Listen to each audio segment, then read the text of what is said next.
کراچی کے علاقے ناظم آباد نمبر 2 میں رات گئے 2 سیاسی جماعتوں کے کارکنان آمنے سامنے آ گئے۔ فائرنگ سے ایک شخص جاں بحق ہو گیا۔ ذرائع کے مطابق فائرنگ کے نتیجے میں ایک شخص زخمی بھی ہوا ہے، جبکہ جاں بحق شخص کی شناخت 48 سالہ فراز کے نام سے ہوئی ہے۔ اس موقع پر نامعلوم افراد نے علاقے میں 2 گاڑیوں کو آگ بھی لگائی۔ فائر بریگیڈ کی ایک گاڑی نے موقع پر پہنچ کر آگ بجھائی ہے۔ واقعے کے بعد رینجرز اور پولیس نے پہنچ کر صورتحال پر قابو پا لیا ہے۔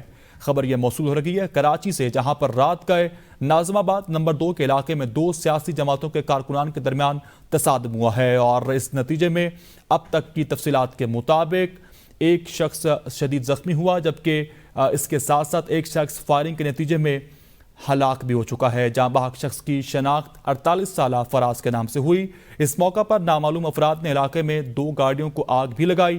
فائر بریگیڈ نے بہرحال موقع پر پہنچ کر گاڑی پر لگی آگ کو بجھا لیا ہے۔